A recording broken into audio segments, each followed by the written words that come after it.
现在你满意了？联合查案可以，但你也不能坏事啊。陈世美虽然是个冷漠的混蛋，但是他并不傻。怎样？情况怎样？没有异常，就是船坞被他们拦住，进不去。糟糕，已经6点了。没有啊？会不会是在找我们呢？不会，一定是哪儿出了问题。刚才那个电话，走，你在这守着。是。陈先生。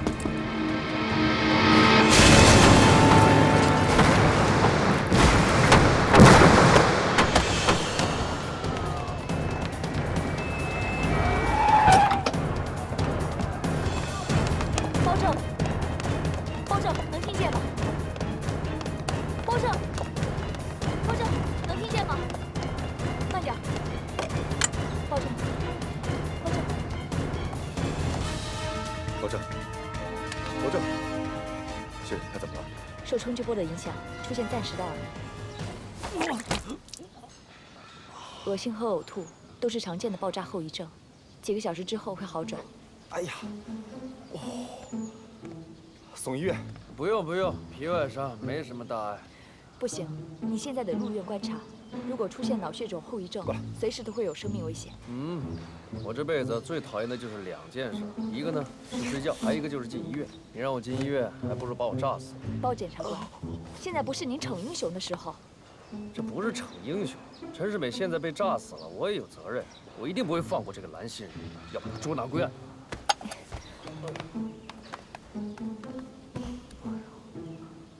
我先帮你包扎一下伤口，还有什么不舒服的地方吗？你怎么突然间对我这么好啊？我怎么还有点不适应啊？我只是在尽一个医生的职责，哪怕你是天底下最大的无赖，我也一视同仁。拿走，处理干净。能轻点吗？哎，秘书，我到底什么地方得罪你了？能给个明示吗？你自己好好想想吧。我真是想不出来。记忆细胞严重受损，都是爆炸惹的祸。哎呦呀！你这是对待一个重伤者的态度吗 ？Sorry， 我就这个态度。2位长官，需要换衣服吗？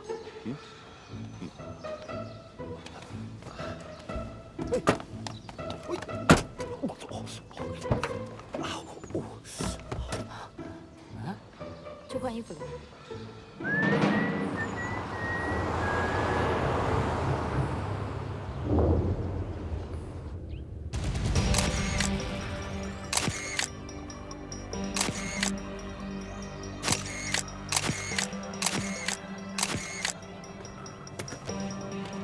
下手够狠的。哎，探长，你们真是造化大呀！要不是陈世美把你们轰出去的话，恐怕就有3具尸体了。老天保佑，老天保佑。公孙探长，这里到处都是陈世美，还是找人过来收拾一下。看来要把你拼接起来，需要一段时间。你找几个人过来，帮他收拾一下。是，长官。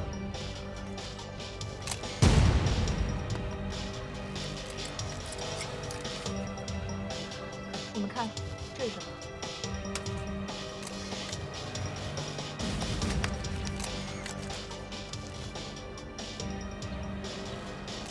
是德制高爆引爆弹，只要加上一个闹钟，就能方便地改造成定时炸弹。从现场情况看，爆炸应该是以办公桌为圆心散开。没错，这里就是爆炸中心。这个型号的引爆弹可以在黑市买到，要不去看看？哎呀，看什么看呀？不用查了，你能想到，凶手也能想得到，查了也白查。只要有1/1000的可能性，就不能放弃调查。要查你查吧，我是不会做无用功的。夏瑞，现场能够提取到指纹吗？爆破威力太大，所以要把现场拼接起来需要一段时间，但是我可以尽力试试看。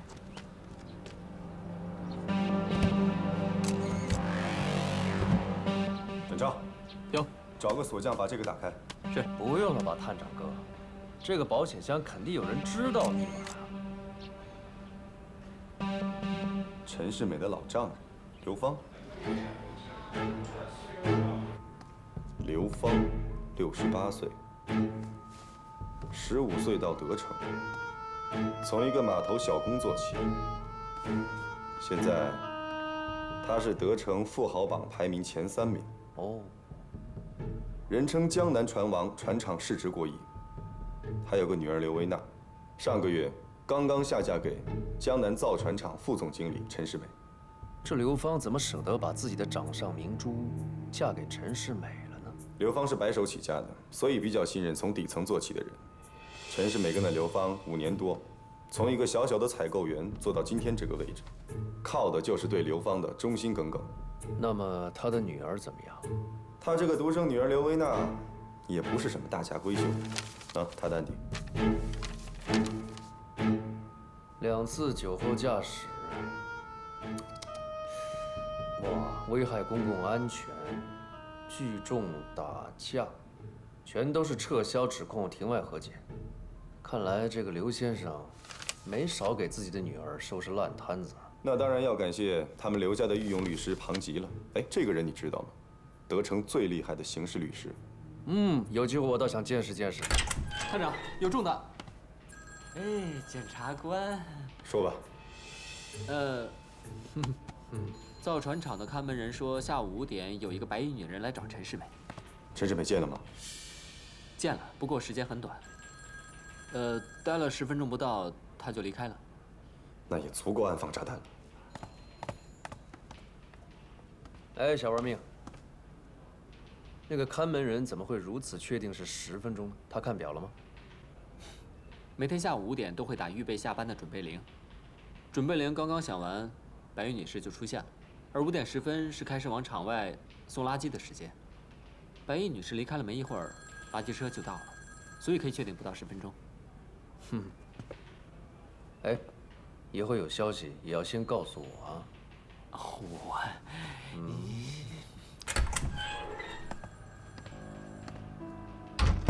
你好，我是 DBI 调查处探长公孙泽。你就是负责的探长，我在这儿等了半个多小时了，就是想听听你亲口告诉我，我的女婿到底是谁害死的。我们正在全力调查，刘老爷，我们就是想向你了解一些情况，请坐。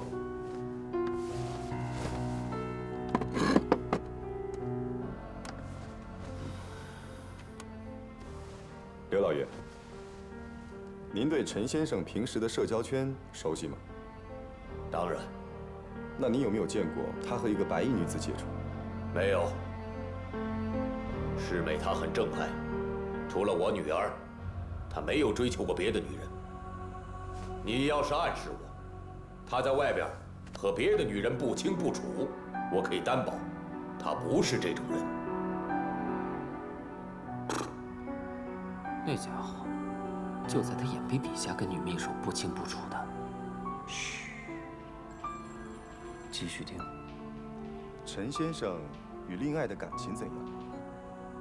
感情怎么样？他们2个上个月才举办了婚礼，蜜月还没度完呢。你说感情怎么样？我也不想瞒着你，我这个女儿啊，从小被我宠坏了。她母亲走得早，我又忙事业。她在感情方面没什么依托，她外边那帮狐朋狗友骗了她，让她沾染了些恶习。可是，自从她跟世美交往以后，她就像换了一个人似的。世美对我女儿那真是好啊，千依百顺呐。我看着他们小2口那么恩爱，我心里也是非常的欣慰。我本来打算过2年退休，就把厂子交给他们小2口，可没想到会发生这种事。刘老爷，请节哀。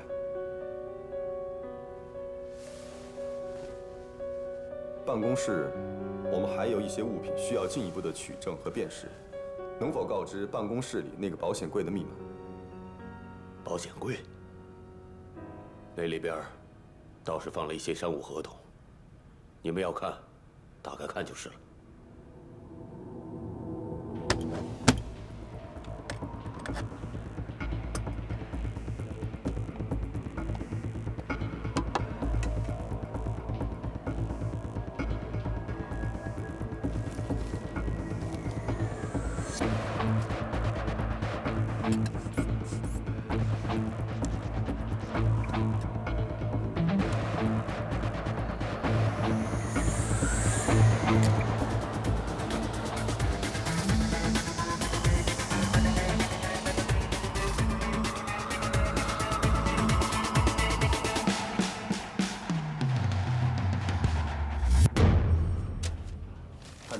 这是保险箱里所有的文件，我都挨个核查过了，都是一些正常的商务文件，没有什么不妥。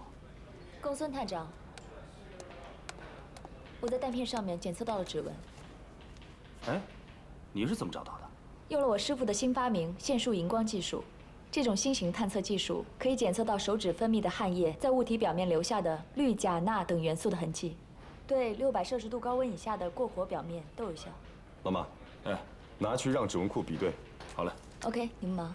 哎，胡法医，啊？怎么了？刘家在问什么时候能把陈世美的尸体领回去？哦，因为尸体被炸以后严重受损，所以出结果还需要一段时间。让他们再等等吧。好嘞。老王，你那里有没有关于白衣女人的消息？还没有，不过已经把她的肖像下发到各大码头和车站去了。再扩大范围，宾馆、酒店都要下发。有必要的话，向局里申请悬赏。这个白衣女人在2次案发之前都出现在现场，绝对不是巧合。是，不是巧合，但是也不能证明他就是嫌犯。谢谢。不用谢，不用谢。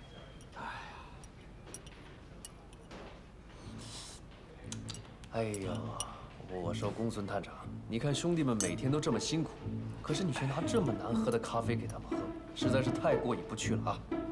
哎，谁说的？这习惯就好了。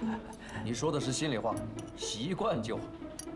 哎呀，你们2个人应该拿这咖啡去给那些罪犯喝，他们一定不愿意忍受这么难喝咖啡的味道，所以就全招了。走了。你怎么到现在还说白衣女人不是凶手？我只能说他跟这个案子有非常大的关系，但是他绝不是凶手。真正的蓝姓人是一位男性。根据呢？根据就是犯罪专家的统计，女性杀人犯最喜欢用的方式就是投毒，其次是用刀，然后是用枪，而用炸弹这种置人于死地的方法是男性的专利。又是你那些靠不住的理论呢？你可别忘了，蓝姓人的笔记可是女人的，就算白衣女子没有亲自动手，她买凶杀人也很有可能。我现在怀疑她是陈世美的另一个情妇。因为受不了陈世美与赵小曼有染，于是决定将他们这对奸夫淫妇都杀死。按你这么推论，陈世美的老婆刘维娜岂不是有很大的嫌疑？不，按照刘维娜的脾气秉性，她应该撕破脸大闹一场才对。我觉得这2个案件根本就与情杀案无关。如果只是简单的报仇杀人，这个蓝姓人干嘛要弄那么大动静呢？既然我们都难以说服彼此，那就各自去查好了。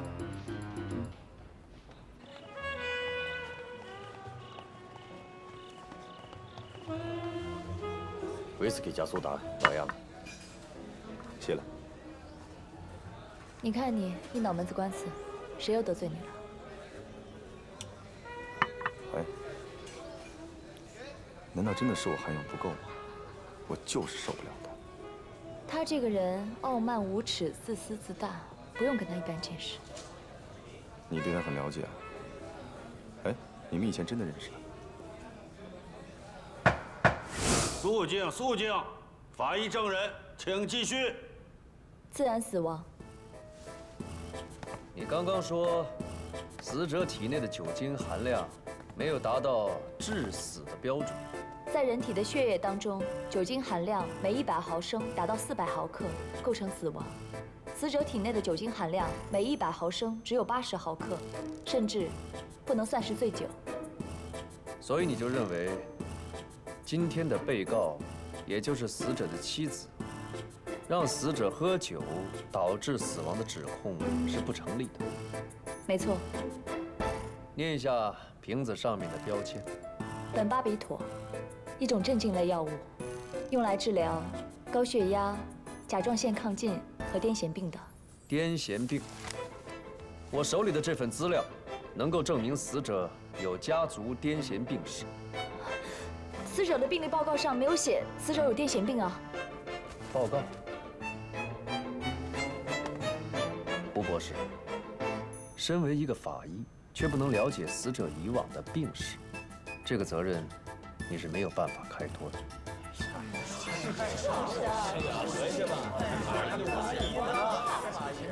请回答一下我的问题：口服苯巴比妥之后，接着再饮酒，会出现什么样的结果？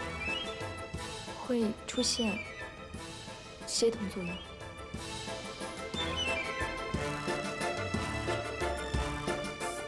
请大声说，我听不见。会出现协同作用。酒精和苯巴比妥都是中枢神经抑制剂，两者同时使用会大大增强其毒性，令其致死剂量降低数倍。这在医学上也被称作是协同作用。谢谢。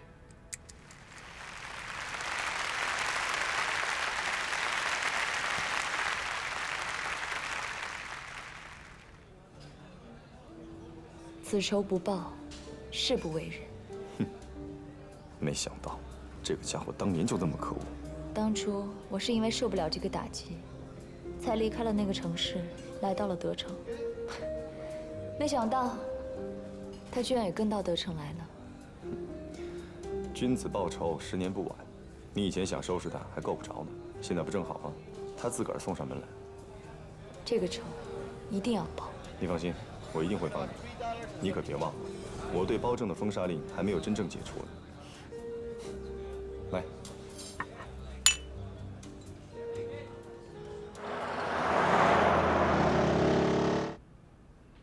小二命啊，今天晚上又要加夜班吗？唉，没办法，脏活累活就是我们见习探员的本分。哼，你很喜欢吃苹果。嗯，一天2个苹果，医生远离我。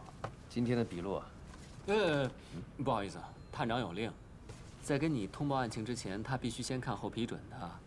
你不要让我们这些手下的人难做了啊！小二命啊，你的见习期快结束了。是啊。那你知道是谁在你的见习期评审报告上签字吗？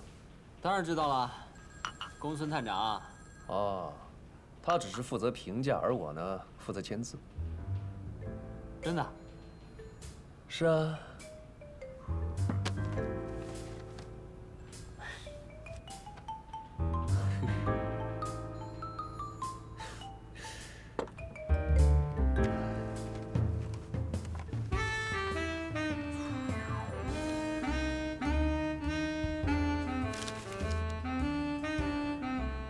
垃圾车是7点钟才离开的。是。5点10分来，7点钟才离开。他说什么垃圾要收2个小时？不奇怪啊，6点的时候不是发生爆炸案了吗？耽搁了吧？哦。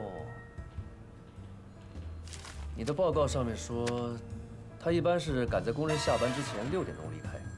小二命，我建议你排查一下这辆垃圾车的情况。可是晚上我有好多的任务啊。我并没有下达跟公孙探长相反的指令啊，我只是建议你把次序颠倒一下。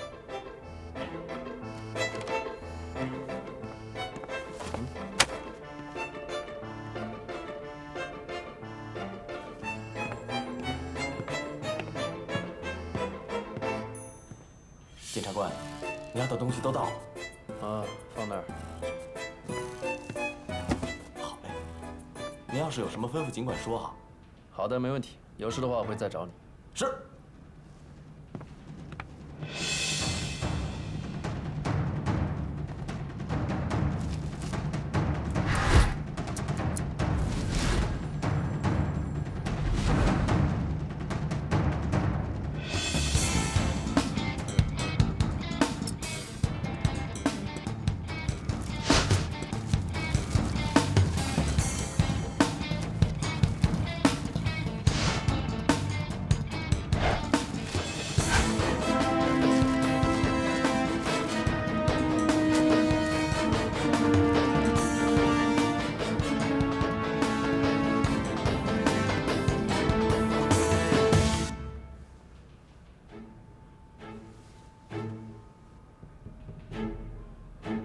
这是什么？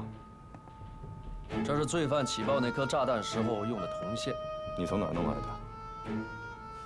是谁把证物给你的？这个你就不要干涉了吧。这是一根多股胶合铜线，它的绝缘层性能非常的好，超感耐热，质量一流。一般的铜线呢要5毛钱1米，可是这种铜线却要3块钱1米。你是说，制造这颗炸弹的人是个老手？他不仅是个老手，而且还受过专门的军事训练。但是这颗炸弹的起爆装置很简易，跟土炸弹差不多。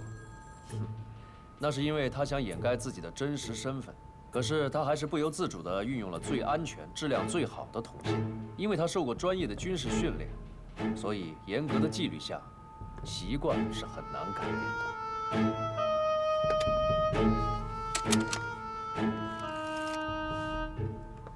老马，指纹对比的重点是在册军人的指纹库。对，现查有前科的。看来，白衣女人买凶杀人的可能性越来越大了。哦，不，是越来越小了。你去哪儿啊？少管我！哼，我知道你去哪儿。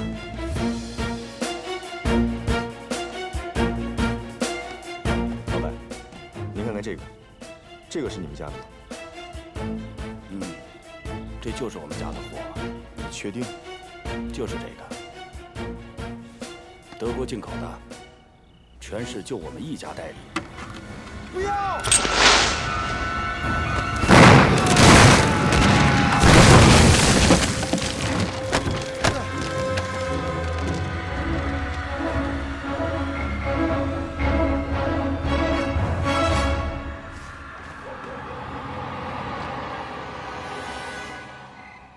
探长哥，查到线索了吗？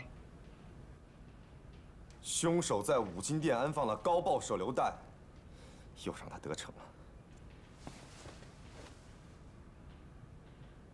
这么晚了，你还赖在这干嘛？我等你啊。等我？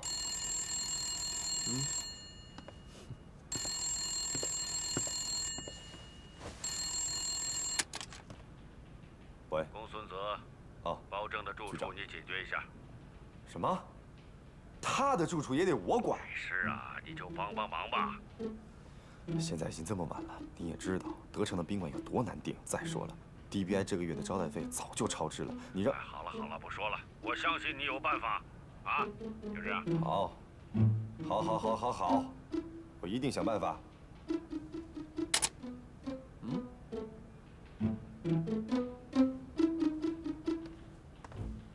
那我就客随主便了。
哇，我说公孙探长，啊，龙图公寓真是太高尚了。记住，你只能住今天一个晚上，明天必须搬走。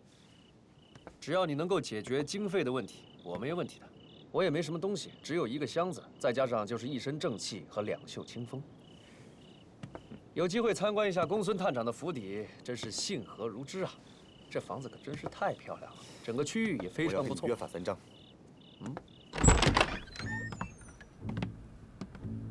你就住这儿。我再重复一遍：第一，你只能住今天一个晚上；第二，我家里的东西不能随便乱动，所有物品必须保持原位；第三，卫生间和浴室不能占用过长时间。你给我放下，别动！听见了没？这个人啊，哎呦，我刚刚呢随意的看了一下，你们家的整体装修和布局啊，都应该改一下。这个颜色的基调啊太暗了，有点像老头住的。哦，当然了，那你给我安排的这个房间呢，这个光线有点暗，不太好。大晚上的，你怎么知道光线不好？这朝向就看出来了。哎，还有，你们家什么时候吃早餐呢？你说什么？你不会跟我说你从来都不吃早餐吧？哎，我告诉你啊，我是必须吃早餐的，而且我呢，是一个绝对的素食主义者，牛奶还有鸡蛋，我是一点儿都不能吃的。哎，还有，我早餐里面呢，一定要有3种以上的坚果酱，啊，哎，记住记住。我今天实在太累，懒得理你。明天一早，必须从这儿给我消失。哎，探长哥，探长哥，你们家这个浴室在什么地方啊？我要洗澡，每天都要洗的。自己找。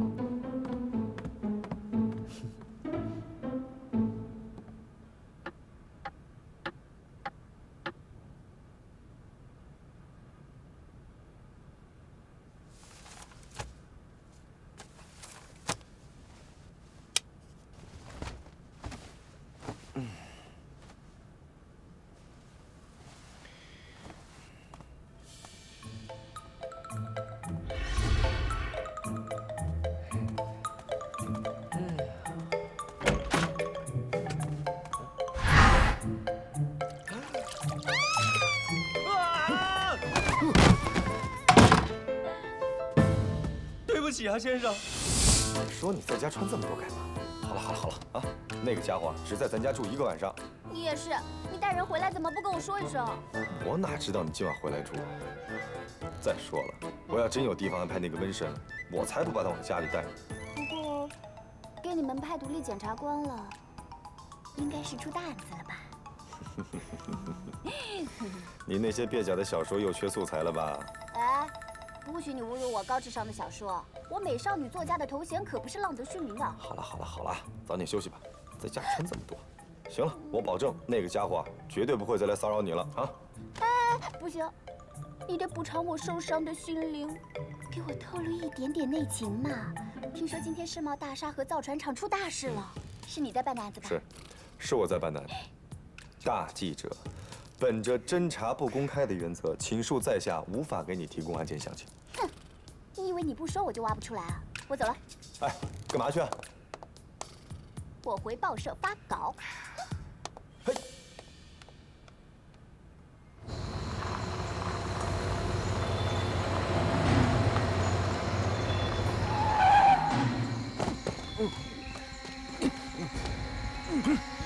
这家伙怎么处理？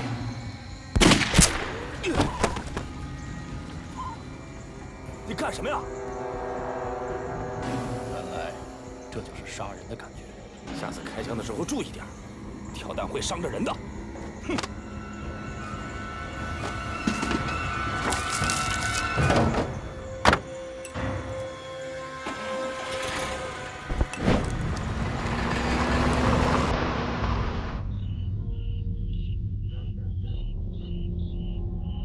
喂，叶特言。这没用，老伯，主编已经跟我说了，要是没点真话，就不能上头条。头条，简单，去杀人。老伯。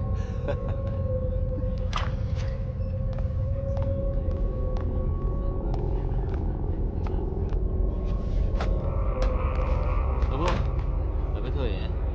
好嘞。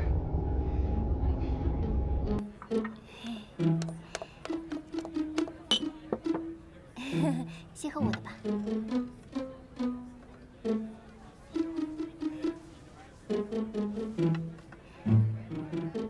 谢谢。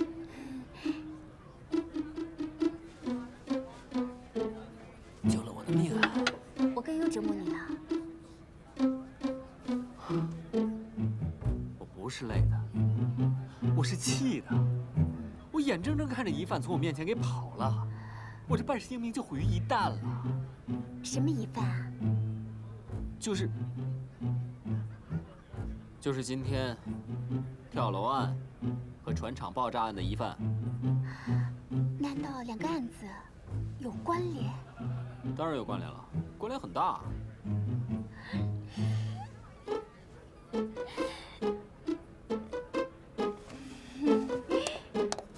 是吗？那你详细跟我说说呗，展探员。我只是一个小小的见习探员。哪里呀？在我心里，你才是那个真真正正除暴安良、为民除害、顶天立地的大英雄呢。啊？什么？再说一遍，大英雄。大英雄。大英雄。大英雄。快报快报！来军人企业加班，小心敌方连发防御炮！快报快报！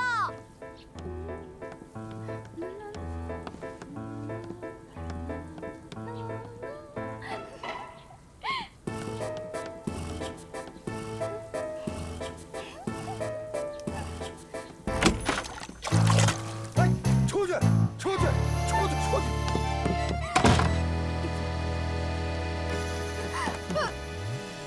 哦，昨天晚上我不是已经洗过了吗？难道早上还洗啊？你觉得我有洁癖吗？好，先别急着说我相信呢，你一定非常有兴趣。先看看这个，哎呀，我早就听说薇薇安小姐的大名了，今日一见，果然是名不虚传呐。你过奖。胡闹，简直是胡说八道！你这些消息从哪儿找来的啊？未经核实就胡写乱写？我的读者有了解真相的权利。你知道什么是真相？正因为真相没有解开，所以才可怕。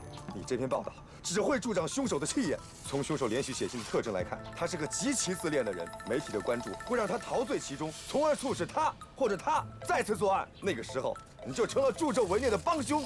那个什么？我是想说，我非常同意你这观点。啊，此时此刻呢，那个蓝杏仁应该是躲在某个阴暗的角落，密谋着下一次的死亡表演，随时都会发生啊。所以我们应该马上穿上衣服，立即出发。你，我警告你啊，以后不许再胡乱掺和我的案子，听见没？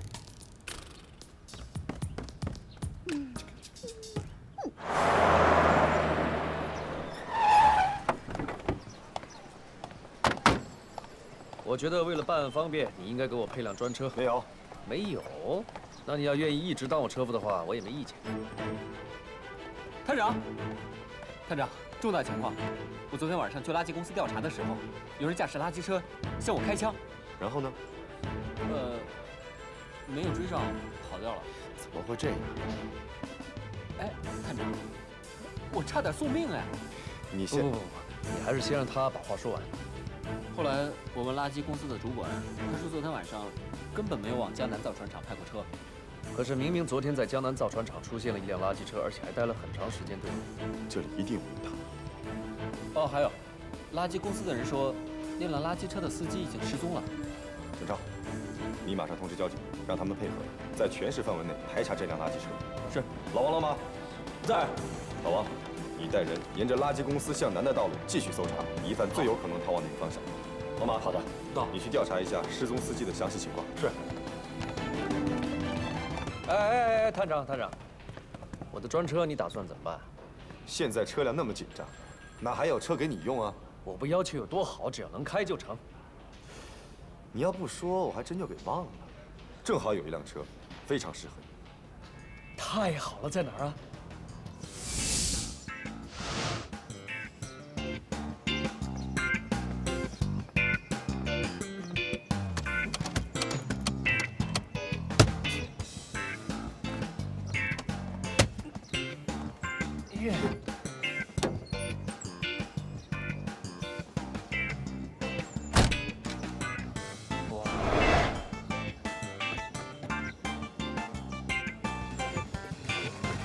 你给我的是什么破玩意儿啊？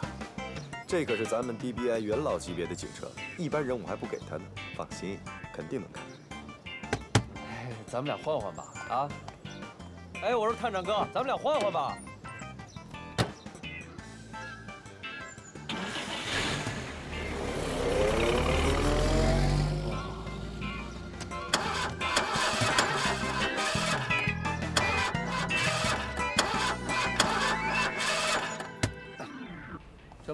D7988，绿色的，是辆垃圾车。有什么消息的话，立即通知我们。OK， 好，谢谢。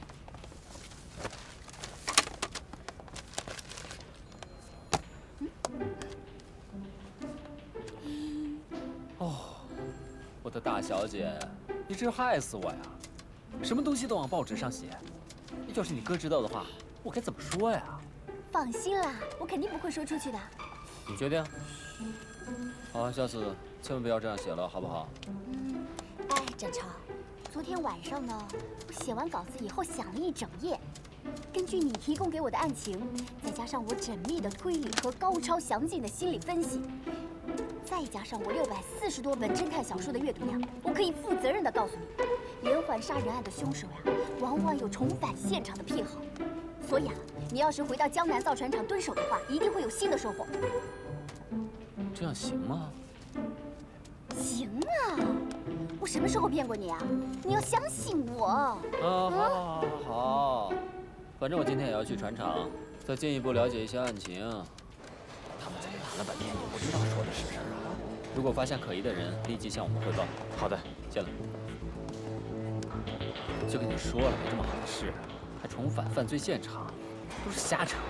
你爱信不信，这可是犯罪心理学。你那么笨，说了你也不懂。哎，展超，那个白衣女人。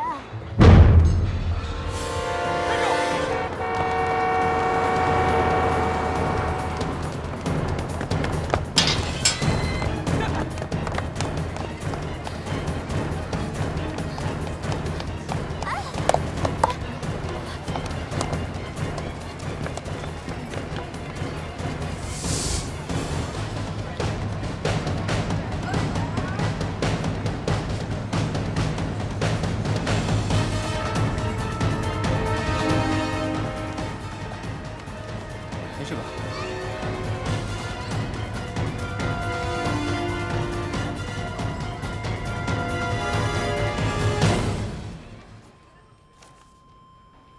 密子湖，你就不能再多给我们一点线索吗？那你呢？你又能给我们什么线索5条，至少，这个女人的身高在160公分，体重不会超过100斤，年龄在30岁左右，籍贯是广东，工作应该是在烧腊店。妈呀，这些你都是怎么看出来的呀？不是看，是观察。一般来讲，人的身高和自己的鞋子都是有一定比例的，关系大概是6.9倍。这个鞋子是36号半，对应的脚长是23公分，用23乘以6.9，约等于160公分。再加上小玩命的目测及体型偏瘦，应该不会超过100斤。这种鞋子是模仿好莱坞著名的影星丽塔·海华斯在《碧血黄沙》中的款式。这款鞋啊，10几20岁的女孩子是不感兴趣的，40岁左右的贵妇也不感兴趣。一般都是跟丽塔·海华斯差不多年纪的女人才是忠实的拥趸。不过这款鞋是在城隍庙的旧货市场中做的仿品，非常便宜，而且很实惠。足见买这个鞋的女人家境非常的一般，应该是靠打工来维持生计的。那广东人跟烧腊店有什么关系啊？味道啊，至于说广东人嘛，我考考你。不用了，我的确猜不出来。自己做的笔录，自己都不看。那个门卫说，看见那个白衣女人是捋着舌头说官话，足见她是一个南方人。至于说籍贯，大家不要忘了，陈世美的籍贯就是广东人。真的太厉害了。哼，牵强附会。探长哥，你要是不信的话，可以派出警力到全市的烧腊店，好好的查一查线索即可。DBI 人手紧张，没工夫对一些似是而非的线索投入警力。哥，人家说的有道理。你别再捣乱了。要不是我捣乱，你连这只鞋都没有呢。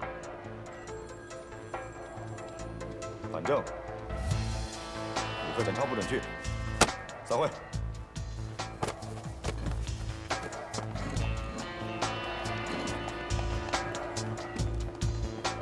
小玩命啊，我们打个小赌，好吧？你这回呢，就先听我的，去查一下线索。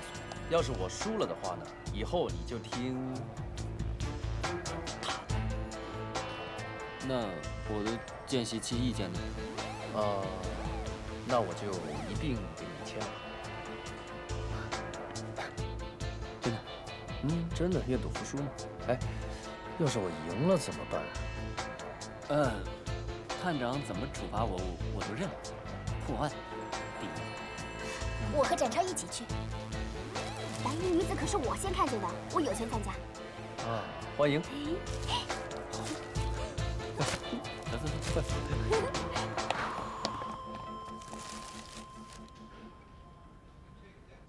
咸鱼啊，卖咸鱼了啊！刚腌好的咸鱼啊！